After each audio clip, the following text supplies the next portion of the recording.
Paz de Cristo, hermanos, qué gusto volver a estar con ustedes en este domingo en el cual iniciamos nuestra campaña de 40 días en la palabra. Estamos muy contentos, hermano, dando gracias a Dios por su grande misericordia, por todo su amor, por darnos la oportunidad, hermanos, de poder estar reunidos, aunque sea en los grupos.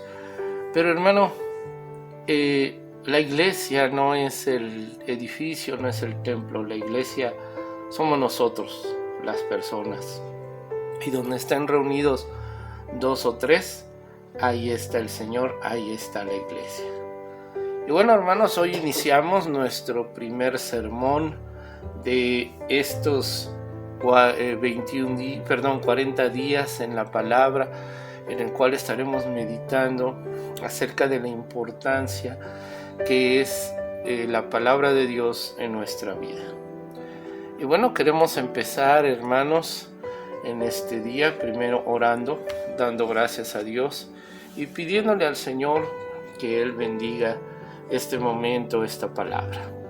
Poderoso Señor, maravilloso Rey de Israel, te adoramos, te bendecimos. Gracias, Cristo maravilloso, por lo bueno que tú eres, Señor. Gracias porque estamos ahí en esos grupos, Señor. Bendice a cada uno de mis hermanos, bendice esta palabra que están a punto de escuchar. Abre nuestro entendimiento, nuestro corazón, y que esta palabra, Señor, sea de bendición para todos nosotros. En el nombre poderoso de Jesucristo. Gracias. A ti te damos toda la honra, toda la gloria, Señor Jesús. Amén. Y bueno, hermano, en esta tarde, en este día, te quiero invitar haciéndote la siguiente pregunta. ¿Puedo confiar en la Biblia? ¿Podremos confiar en la Escritura, hermano?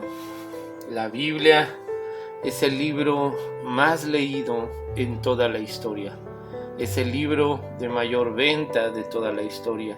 Es el libro más traducido en toda la historia. Y te quiero hacer la pregunta. ¿Por qué es la palabra de Dios? ¿Cómo sabemos que esta es la palabra de Dios? Vamos a ver esto hoy para empezar. Vamos a ver este versículo que nos dice que esta palabra es inspirada por Dios. Y te quiero invitar a que abras tu Biblia en la segunda carta del apóstol, la segunda carta del apóstol Pablo a Timoteo, en el capítulo 3, versículo 16. Ahí el apóstol Pablo le hace ahí un recordatorio a Timoteo de lo que es la palabra de Dios. Muchas personas tienen dudas, incluso hasta cristianos, de que verdaderamente la Biblia sea la palabra de Dios. Y incluso nos han dicho, no sé si a ti te ha ocurrido, que nos dicen, es que esa palabra fue escrita por hombres, por personas.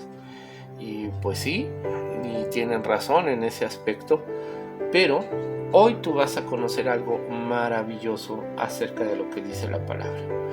Muy bien, espero que ya hayas encontrado la escritura ahí en la segunda carta del apóstol Pablo a Timoteo, en el capítulo 3, verso 16. Te lo voy a leer en mi versión, que es la Nueva Traducción Viviente, que dice: toda la escritura es inspirada por Dios y es útil para enseñarnos lo que es verdad y para hacernos ver lo que está mal en nuestra vida. Nos corrige cuando estamos equivocados y nos enseña a hacer lo correcto. Quiero hacer énfasis en esa palabra con la cual inicia el apóstol Pablo y que dice: toda la escritura es inspirada. Y quiero que nos detengamos ahí con esa palabra que es inspirada. Ahí en el original, en el griego, esa palabra inspirada es la palabra tepneustos. Es una palabra compuesta por dos palabras, por teo, que significa Dios, y neustos. Neustos viene de neuma. Neuma significa espíritu o aire. Entonces es una palabra que se tradujo como inspiración.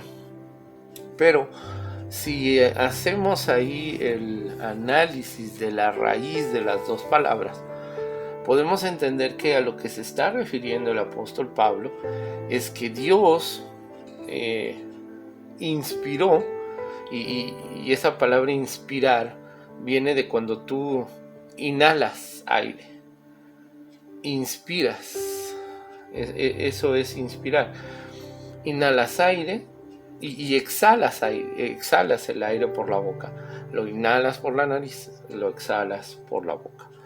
Y bueno, a esa referencia hace Pablo.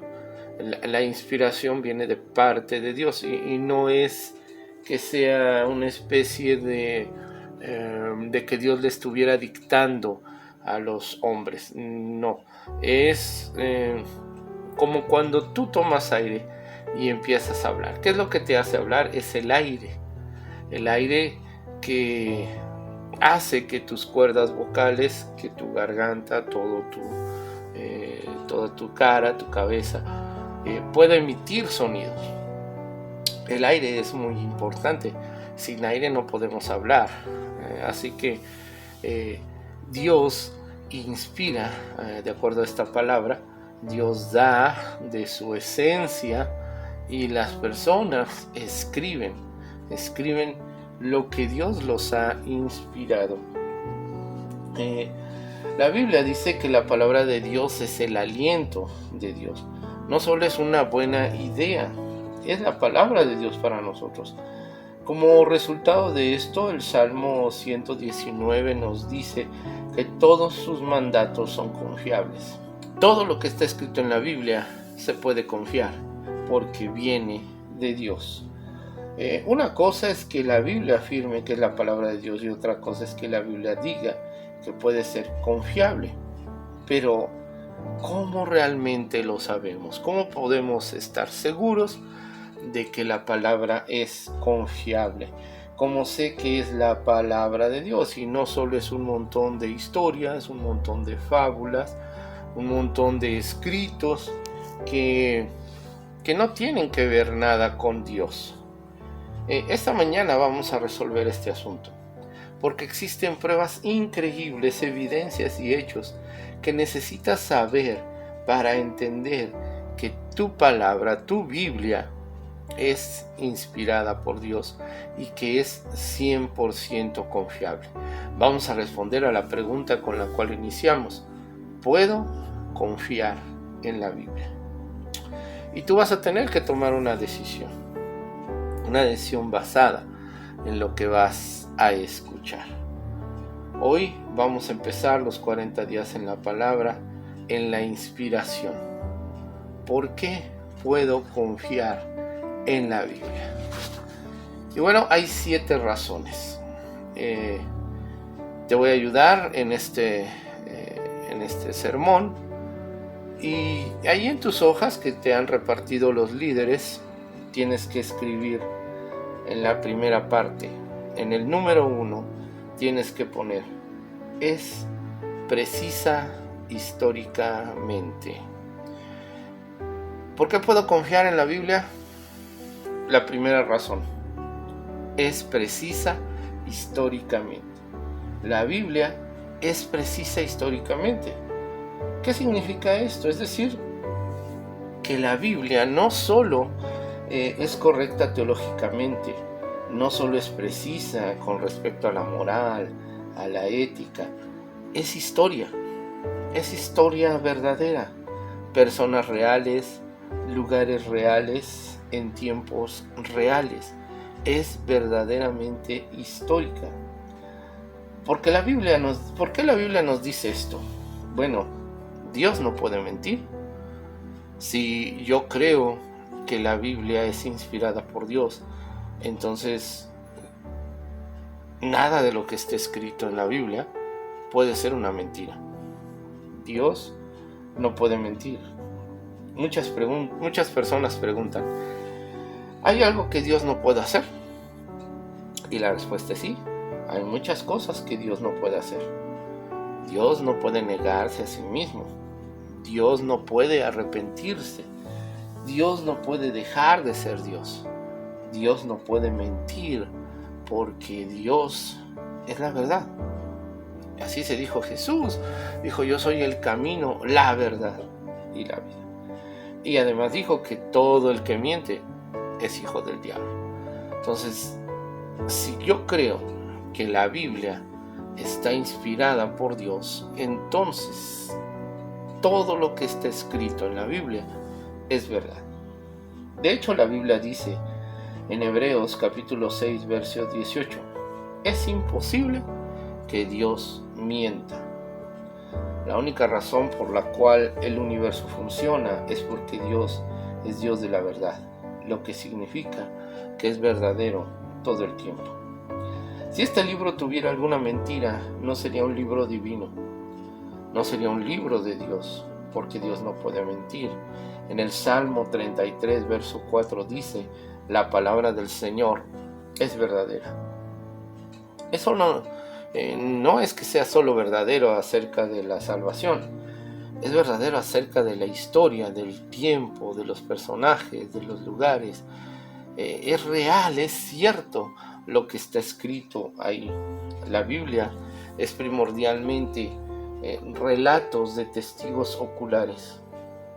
Es por eso que podemos considerar que la Biblia es también una historia. Moisés estuvo presente cuando se abrió el Mar Rojo. Josué estuvo presente cuando cayeron los muros de Jericó. Los discípulos de Jesús estaban en el cuarto sentados cuando vieron que Jesús se les apareció después de que resucitó. Mateo estuvo allí y lo escribió, Juan estuvo allí y lo escribió, Pedro estuvo allí y se lo contó a su discípulo, a Juan Marcos. Lucas, aunque no fue un testigo ocular, sin embargo, Lucas fue historiador y entrevistó a los testigos oculares y todos coinciden en lo mismo. Así que son relatos de testigos presenciales de lo que ahí sucedió. La otra prueba de la historia de la cual sabemos que la Biblia es precisa fue el cuidado extremo con la que se copió la Biblia, hermano. No solo la Biblia es precisa históricamente, arqueológicamente es precisa. Tantos descubrimientos arqueológicos en tierras bíblicas nos hacen notar que la Biblia es exacta en el tiempo, en los lugares, en las personas. Tiene mucho que ver la manera en que se copió. Históricamente nos habla de que la Biblia para copiarse era como las copiadoras de hoy en día. Hoy en día tú pones una hoja escrita y te salen cientos, miles de copias idénticas. Aquellos que copiaban la Biblia tenían que ser exactos. Ellos tenían que poner la misma cantidad de letras que estaban escritas en un mismo renglón. No podían ser más, no podían ser menos. Ellos conocían cuántas as había escritas en el texto bíblico, cuántas vocales, cuántas consonantes, en qué posición estaban. De hecho, había una técnica. Ellos sabían cuál era la letra que estaba en medio de la hoja, del papiro, del pergamino que estaban escribiendo, y contaban de arriba, de la letra que estaba en medio hacia arriba y de la letra que estaba hacia abajo, y tenían que ser las mismas letras que del texto original. El descubrimiento de los manuscritos de las cuevas de Qumran, donde estaba escrito toda la escritura, toda la Biblia, 100 años antes. Se han encontrado vestigios 100 años antes de Cristo de los escritos bíblicos y coinciden con la Biblia que tú tienes en tus manos. Si acaso algunos estudiosos consideran que es entre un 5 o 6% lo que cambia, las diferencias, sobre todo en traducción, en estructura, pero en esencia es lo mismo, hermano. Entonces, la Biblia es precisa históricamente, arqueológicamente, por eso puedes confiar en la Biblia, pero también es precisa científicamente. Dios, al crear el mundo, al crear el universo, estableció leyes que no se pueden romper, y si se rompen se pierde el equilibrio. Dios estableció esas leyes físicas, químicas, biológicas, y si el hombre las rompe el equilibrio. El famoso matemático y astrónomo Johannes Kepler dijo: la ciencia es simplemente ideas de los pensamientos de Dios. En otras palabras, Dios establece las leyes de la física y luego nosotros las descubrimos. Dios establece las leyes de la biología y nosotros las descubrimos. Dios establece las leyes de las matemáticas y nosotros las descubrimos. Una de las razones por las que puedes confiar en la Biblia es porque es precisa científicamente.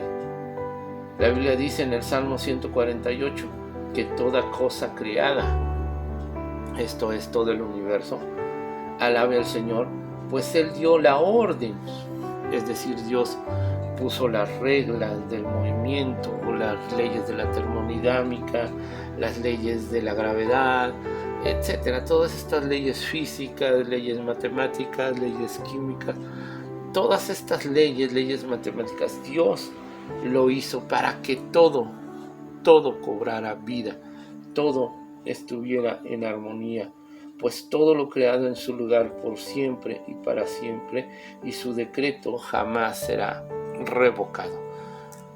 La ley de la gravedad, hermano, no la podemos cambiar.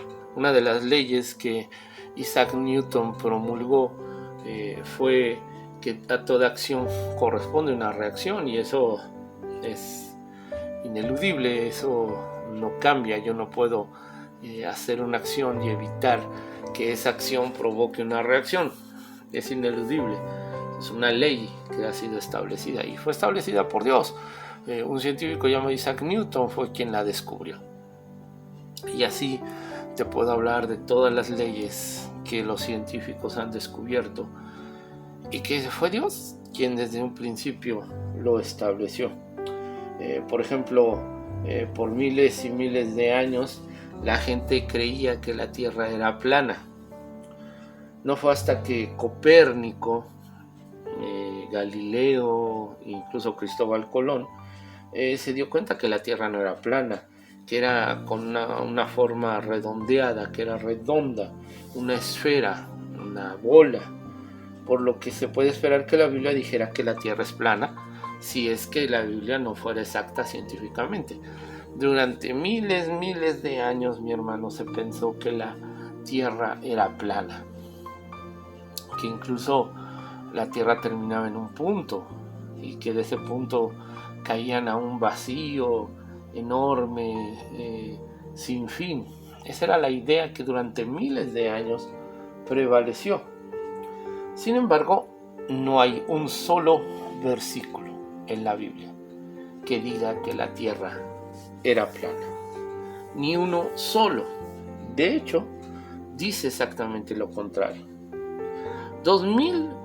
Escucha bien esto, 2600 años atrás, Dios dijo en el libro de Isaías, capítulo 40, verso 22, Él es el que está sentado sobre la redondez de la tierra. 2600 años atrás, la Biblia dice que la tierra es redonda, la tierra es una esfera, la tierra es un globo, hermano. Fíjate qué interesante es esto, lo que nos dice la palabra en Isaías capítulo 40, verso 22. De hecho, la escritura más antigua de la Biblia, que es el libro de Job, algo que vas a aprender también en tus clases de escuela bíblica, es que los libros de la Biblia no están ordenados cronológicamente. El primer libro que se escribió de la Biblia es el libro de Job. El primer libro que se escribió del Nuevo Testamento es el Evangelio de Marcos. Entonces, hermano, tú vas a descubrir que no están ordenados cronológicamente. No te pierdas las clases de escuela bíblica y los hermanos te van a decir cómo es que se formó el canon bíblico. Pero bueno, te decía que la escritura más antigua conocida por el hombre es el libro de Job. Esa literatura existía muchos años antes de Moisés. Recuerda que Moisés escribe el Pentateuco, los primeros 5 libros de la Biblia: Génesis, Éxodo, Levítico, Números y Deuteronomio. Esos 5 libros son escritos por Moisés. Antes de esos 5 libros existía un libro, una historia que contaban los hebreos a sus hijos, y era la historia del profeta, la historia de Job. No era profeta, la historia de Job. Era una historia que los papás les contaban a sus hijos, y Moisés la escribe. Moisés escribe la historia de Job, pero no es que él se la haya inventado, es una historia que ya existía desde hace mucho tiempo. Incluso se ha encontrado que fue escrita hace unos años atrás, antes de Moisés, cientos de años antes que Moisés, y ese es el libro más antiguo de la Biblia. Pero ¿por qué te menciono esto? Bueno, porque este libro, que es el libro más antiguo de la Biblia, en el capítulo 26, verso 7, dice: Dios extiende el cielo del norte sobre el espacio vacío y cuelga a la tierra sobre la nada. ¿Por qué te menciono esto? Porque así como durante miles de años se pensaba que la tierra era plana, también durante miles de años se pensó que la tierra era sostenida. Los griegos pensaban que era Atlas el que soportaba el mundo, un dios griego. Otros pensaban, los egipcios pensaban que el mundo se sostenía sobre 5 pilares. Y es interesante destacar esto, porque Moisés, siendo enseñado en las escuelas egipcias, recuerda que Moisés fue educado como hijo de la hija del faraón, fue educado como un príncipe de Egipto, y le enseñaron la cultura, la ciencia, las artes egipcias. Y la idea egipcia del mundo es que el mundo estaba sostenido sobre 5 pilares. Los hindúes creían que el mundo estaba sostenido por elefantes. Los mesopotámicos creían que eran tortugas. Y bueno, una serie de ideas que puedes tú ver en los libros de historia, que se tenía pensado que así se sostenía el mundo. Pero Job, hermano, el libro más antiguo de la Biblia, un libro que fue escrito hace más de 3000 años, dice que la tierra está sobre la nada. Ahí lo puedes checar en Job capítulo 26, verso 7. Te das cuenta que la Biblia es precisa científicamente. Y te podría decir no solamente estos ejemplos, te puedo decir ejemplos de leyes de biología, de leyes de la química, en fin, una serie de principios que Dios nos enseña en la Escritura. Dios no está peleado con la ciencia, al contrario, Muchos de los más grandes científicos han sido hombres temerosos de Dios. Isaac Newton, Luis Pasteur, Carlos Linneo, muchos hombres, Copérnico, Johannes Kepler, muchos hombres que aportaron a la ciencia. Fueron hombres temerosos de Dios. El mismo Albert Einstein era un judío que llevaba a cabo la religión judía. Hombres que temían a Dios. Así que la ciencia no está peleada con Dios, ni Dios está peleado con la ciencia. Al contrario, la ciencia nos ayuda a determinar la existencia de Dios y cómo Dios lo creó todo con las leyes que el día de hoy sabemos. Te acabo de dar unos ejemplos. La Biblia nos dice que la tierra era redonda, o que es redonda, perdón, que la tierra es redonda. La Biblia nos dice que la tierra está sostenida sobre la nada. Entendemos, ¿verdad?, que son campos gravitatorios. La Biblia te dice que cada planta da semilla y que de esa semilla sale otra planta. Y bueno, así podríamos descubrir muchos principios científicos que dice la Biblia. El tercer punto para que podamos confiar en la Biblia es que es precisa proféticamente. ¿Qué significa esto? Significa que las profecías de la Biblia siempre se han hecho realidad o se van a hacer realidad. Para eso tenemos que estar seguros de que muchas de las profecías se han cumplido ya. La Biblia está literalmente llena de miles y miles de profecías, donde Dios dice: esto va a suceder en tal o cual momento, en tal y tal forma. Por todos los siglos estas profecías ya se han cumplido y otras están todavía por cumplirse. Hay más de 300 profecías en la Biblia acerca de Jesús. Y te hablo del Antiguo Testamento. En el Antiguo Testamento hay más de 300 profecías que hablan de Jesús, del Mesías. Desde 1000 años antes de que Él naciera, ya se hablaba de Jesús. 300 profecías decían cosas como dónde iba a nacer, cómo iba a vivir, cómo iba a morir. Tú no puedes controlar algo así si pretendes ser un Mesías.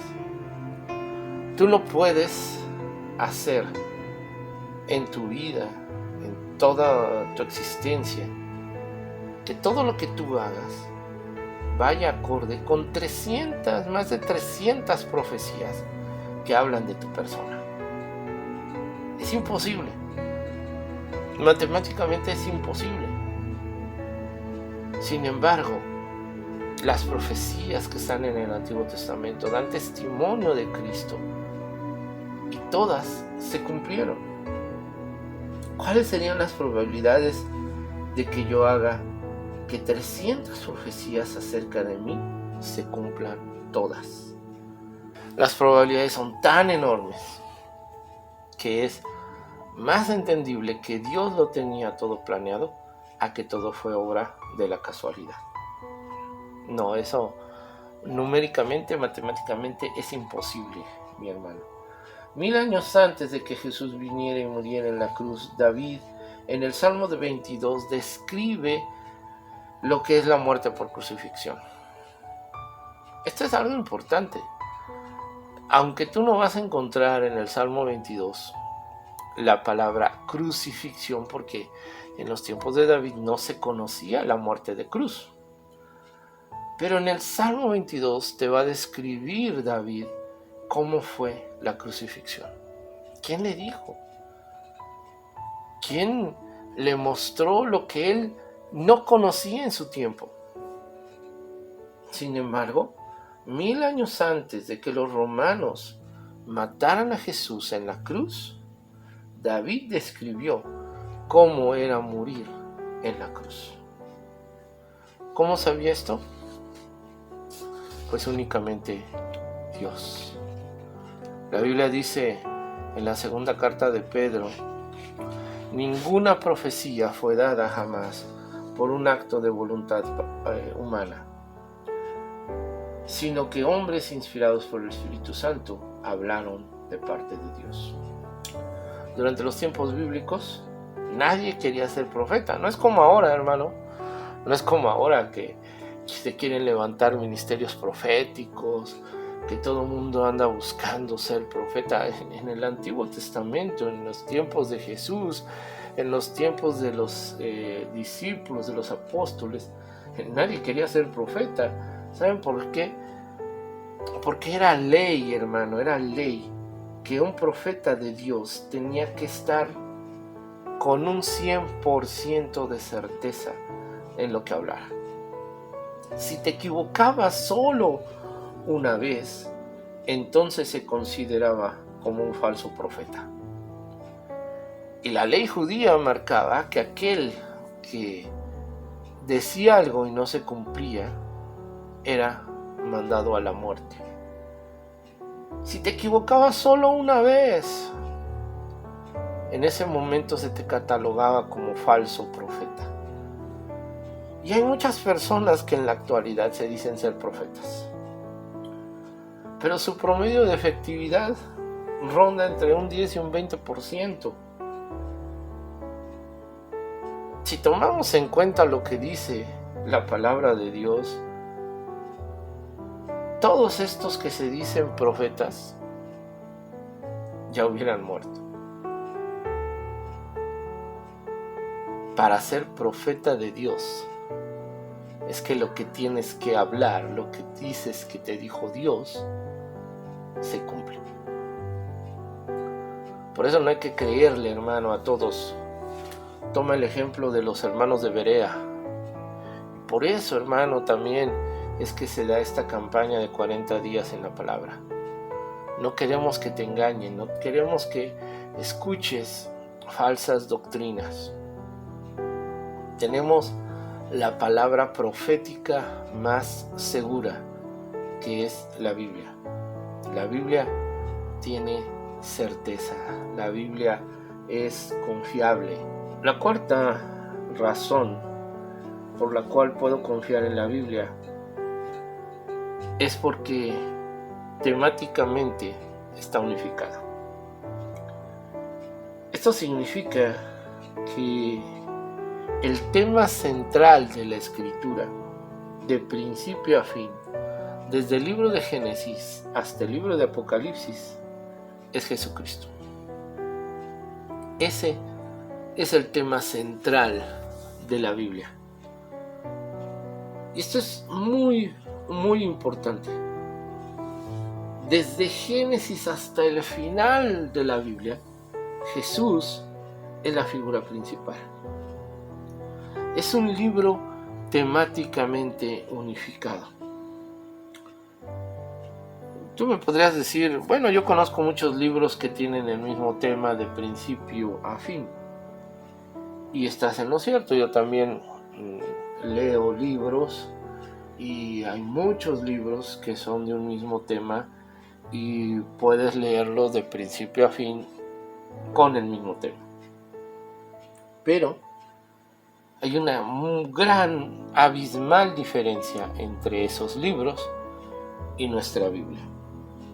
Y es que la Biblia fue escrita en un lapso de 1600 años.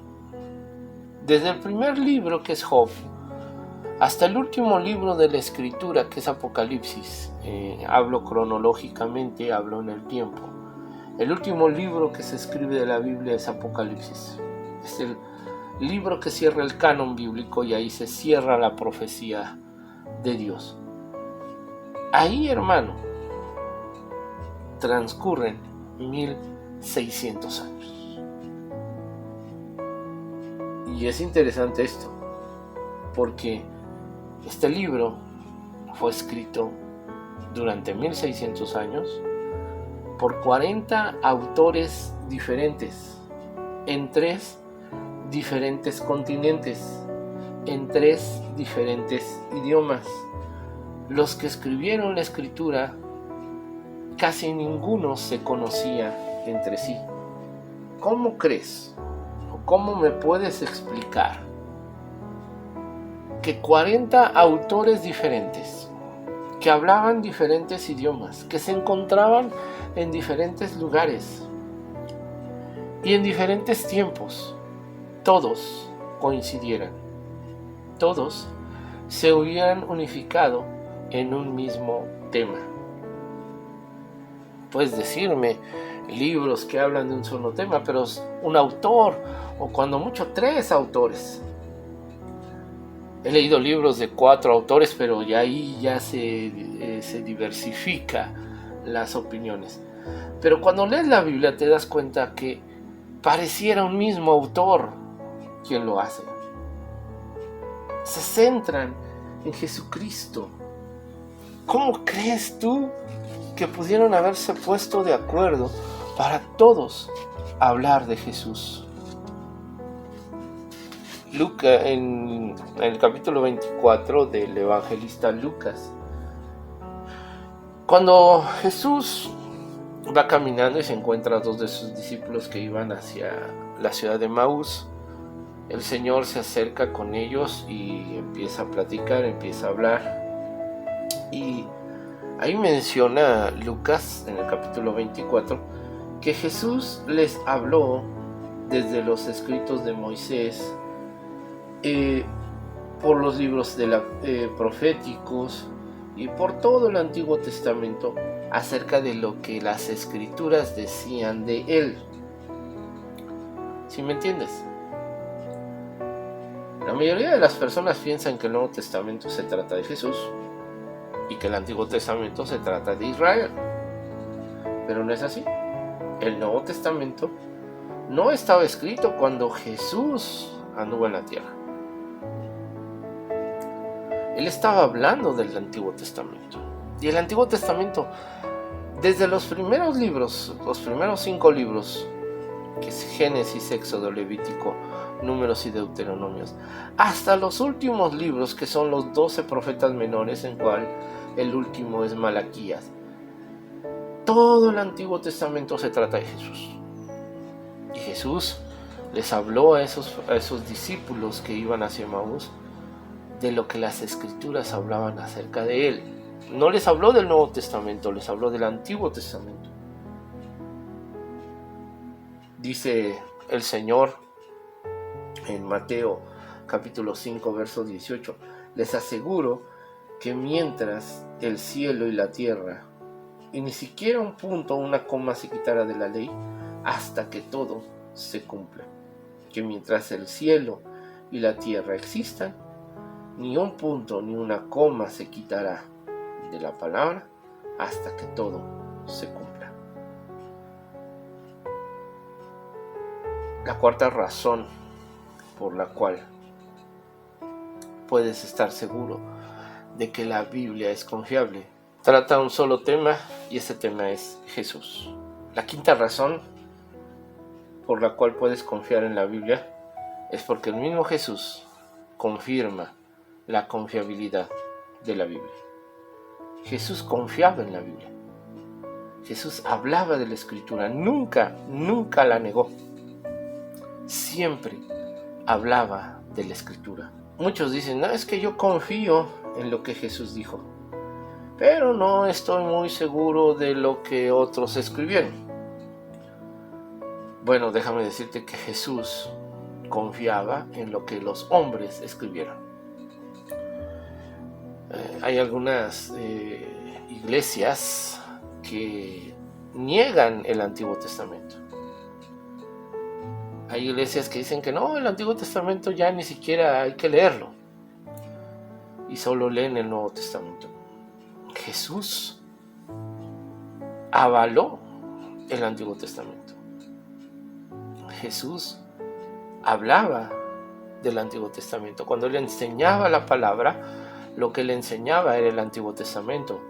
El Nuevo Testamento se escribió después, hermano, ya que Jesús estaba en el cielo, incluso ya que algunos de los apóstoles habían muerto. es que el Nuevo Testamento ve la luz. Te invito a que estés en las clases de escuela bíblica, porque ahí los hermanos te van a enseñar cómo es que se formó el canon, y te darás cuenta que el Nuevo Testamento, una de las razones por las cuales se formó el canon del Nuevo Testamento, es porque precisamente ya los apóstoles habían muerto y pues andaban rondando los evangelios, unos por un lado, otros por otro lado. Las cartas de Pablo estaban pues donde tenían que estar. Por ejemplo, la carta a los de Éfeso, que es la carta a los Efesios, pues lo tenían los hermanos de Éfeso, no estaban en otro lado. Entonces lo que se hizo fue recopilar todos estos escritos. Ya los hermanos ahí te explicarán cómo es que se formó el Nuevo Testamento. Pero a lo que voy es lo siguiente, hermano. Jesús nunca negó el Antiguo Testamento. Jesús confiaba en la palabra. San Agustín dijo: si crees en lo que te gusta de la Biblia y no crees en lo que no te gusta, no es en la Biblia en lo que estás confiando, sino en ti mismo. No sé tú, pero he encontrado que mis emociones, mis opiniones no son siempre confiables. Nosotros mismos nos engañamos. La Escritura dice que ¿quién conocerá el corazón del hombre? Porque el tal es engañoso. Ni aun nosotros conocemos nuestro propio corazón. Pero confío en Jesús. Y si confío en Jesús, confío en su palabra. Y esta es una de las razones principales por las que puedo confiar en la Biblia, que el mismo Jesús la avala. Te quiero dar otras 2 razones más por las cuales confiar en la palabra de Dios. La siguiente razón es porque ha sobrevivido a todos los ataques. Esto hace que la Biblia sea un libro inusual, sea un libro polémico, sea un libro raro históricamente hablando. Porque la Biblia, así como muchos la amamos, también es el libro más odiado en la historia de la humanidad. El libro más ridiculizado, el libro más rechazado, el libro más controversial, el libro más al que más le han faltado al respeto, el libro más debatido, el libro más destruido, y es el libro más prohibido en toda la historia de la humanidad. ¿Por qué no se han prohibido otros libros? ¿Cuánta literatura basura no hay ahí en el mercado y nadie dice nada? Pero la Biblia la prohíben. La prohíben en las escuelas. En las escuelas nadie puede sacar la Biblia. Es el libro que trae mayor controversia. Si tú vas, te quiero poner un ejemplo, si tú vas a Corea del Norte y traes una Biblia, si traes tu Biblia en el celular y vas a visitar Corea del Norte, te van a pedir que la borres. Te van a pedir que quites la Biblia de tu celular. Y ya no digamos que si la llevas impresa. Si tú llegas a Corea del Norte y llevas una Biblia impresa, te la van a decomisar. Y si tú en Corea del Norte quieres hablar, predicar de la palabra, te pueden llevar a la cárcel. Y si tú regalas una Biblia a alguien de Corea del Norte, es pena de muerte. ¿Por qué no se atacan otros libros? La Biblia es el libro más atacado, es el libro que más ha sido calumniado, ridiculizado, es al que más se estudia por parte de los ateos para buscar mentiras, buscar falsedades. Dijo un filósofo francés llamado Voltaire que en el siglo XVI dijo: la Biblia no va a durar más de 100 años. Y bueno, se habla más de la Biblia que del mismo Voltaire. Es más, hay una historia ahí anecdótica, porque Voltaire, que es el que dice esto, que la Biblia no va a sobrevivir más de 100 años, lo dijo en el siglo XVI, es decir, que él decía que para el siglo XVII ya nadie se iba a acordar de la Biblia. Pero te quiero dar lo anecdótico, es porque en el siglo XIX la Sociedad Bíblica de Francia compró la casa de Voltaire, y ahí en la casa de Voltaire se vendían y se imprimían Biblias. Nadie se acuerda de Voltaire, pero de la Biblia hasta la fecha seguimos hablando de ella y seguimos enamorándonos de la palabra de Dios. Cuando soy ignorante de lo que Dios dice en su palabra inspirada, infalible, cuando ignoro lo que dice y digo que no me gusta esa parte, solo me hago daño a mí mismo. Quiero terminar con la última razón por la cual tú puedes confiar en la palabra. Y esta séptima razón es que tiene el poder de transformar la vida del hombre. No hay nada que pueda transformar las vidas de las personas como la Biblia. La vida de miles, millones de vidas han sido cambiadas a lo largo de la historia por la palabra de Dios.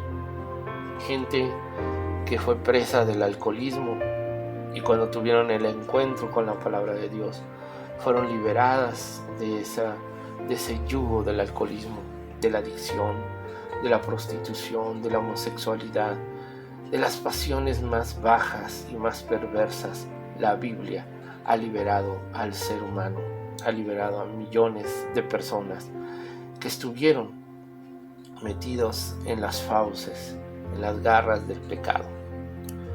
La Biblia ha traído libertad a muchos que ya no encontraban salida, a muchos que querían morir, a muchos que querían destruir su hogar, a muchos que querían matar. La Biblia ha transformado su vida. Ninguna escuela psicológica, ninguna escuela filosófica, ni aún el más grande psicólogo puede hacer lo que la Biblia ha hecho. Jesús lo dijo en Juan capítulo 8, versos 31 y 32.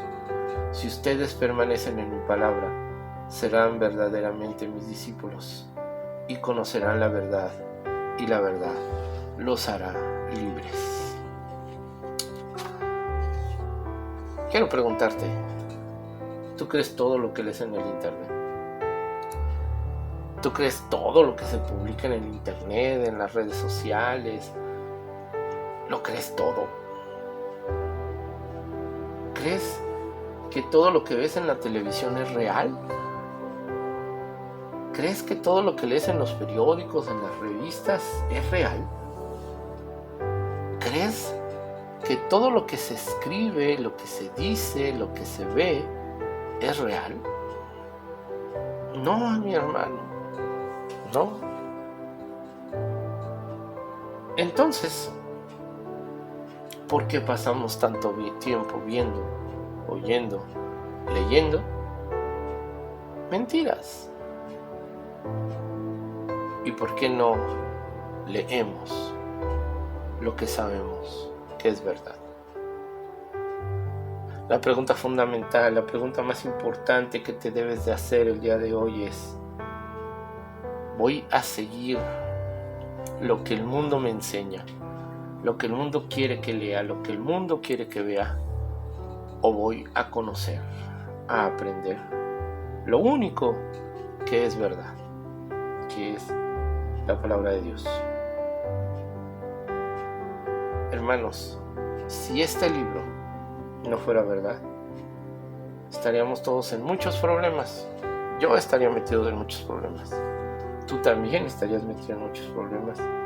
Porque nuestra salvación, nuestra eternidad, depende de que lo que esté escrito en esta palabra sea cierto. Si esta palabra no fuera verdad, entonces no tenemos esperanza.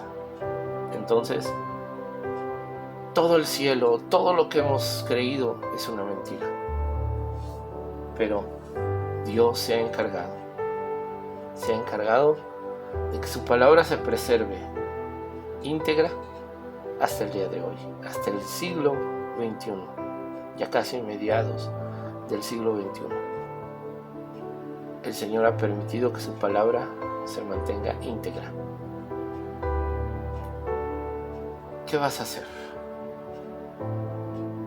Dios tiene para ti planes de bien y no de mal.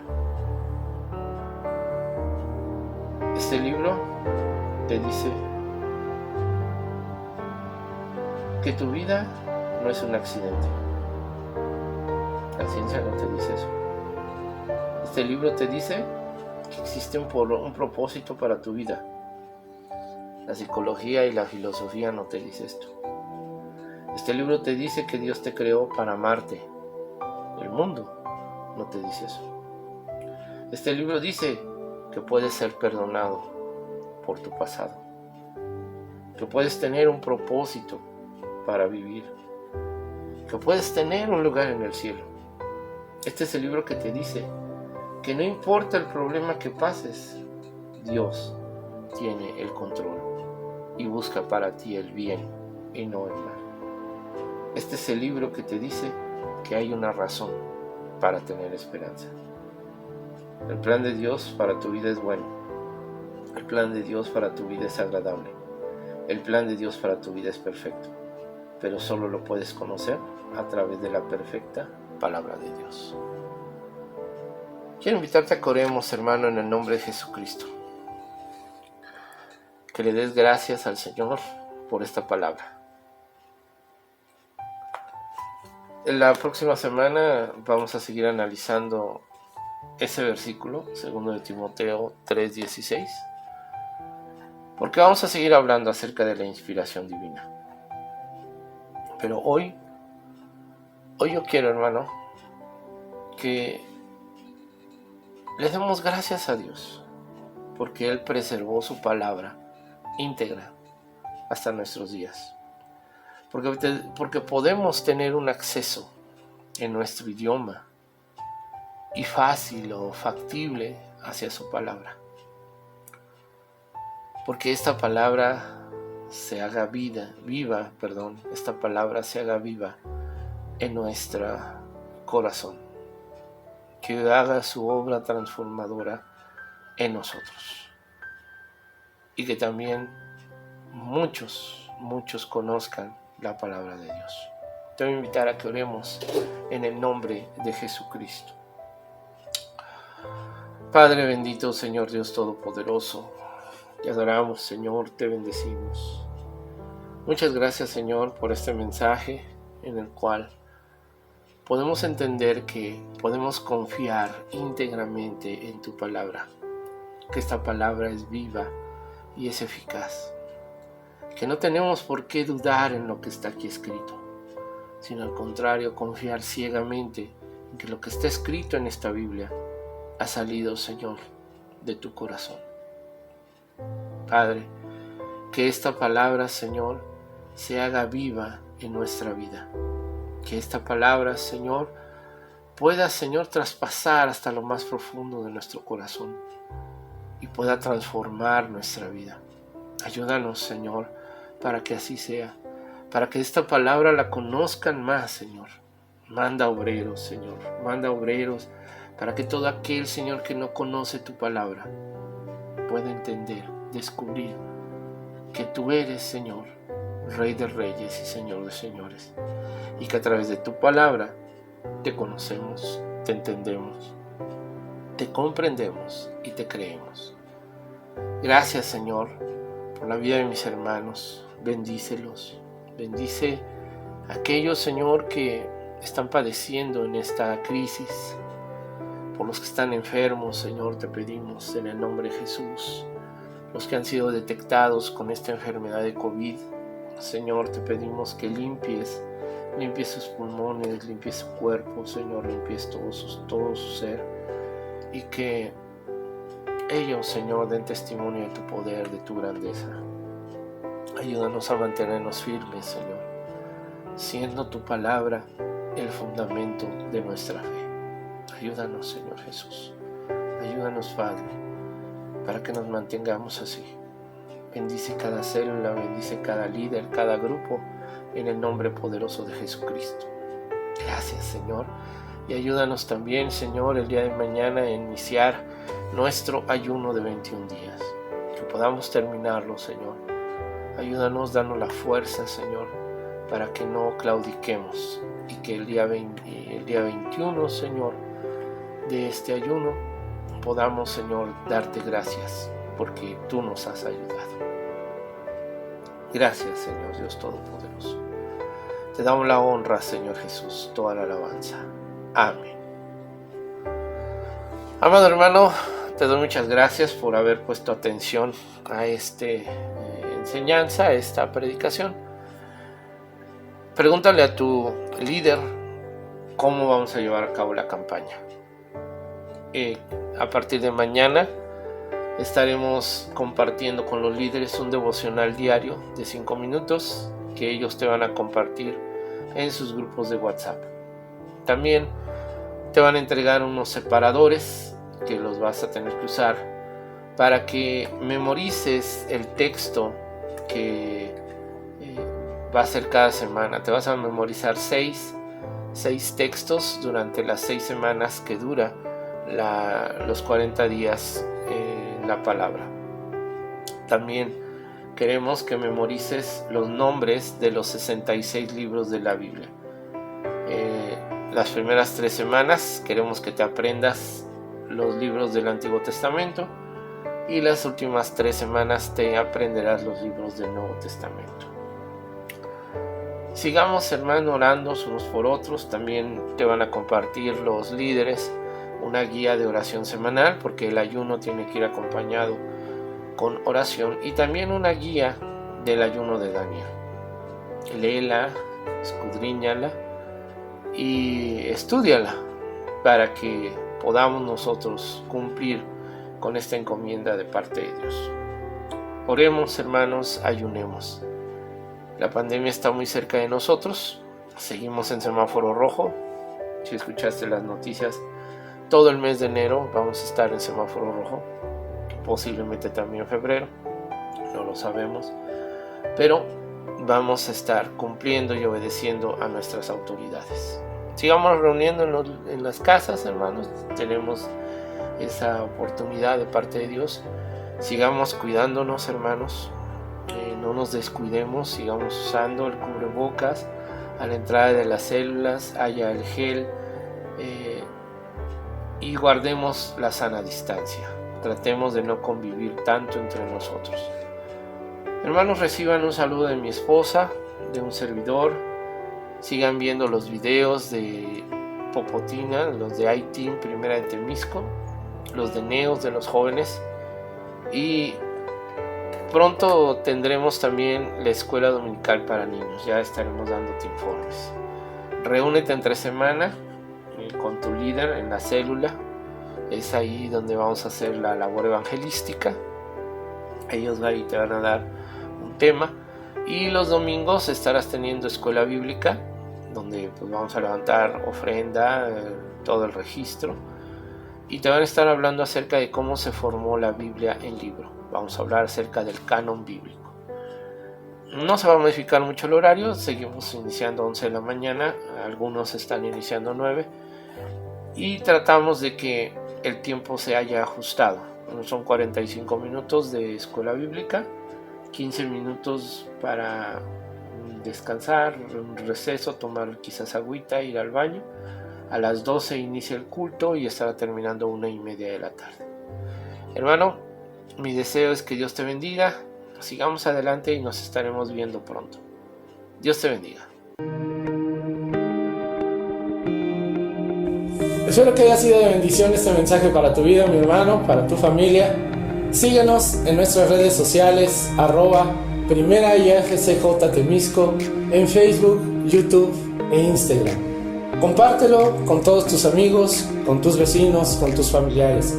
Suscríbete, dale like y estamos contigo. Dios te bendiga.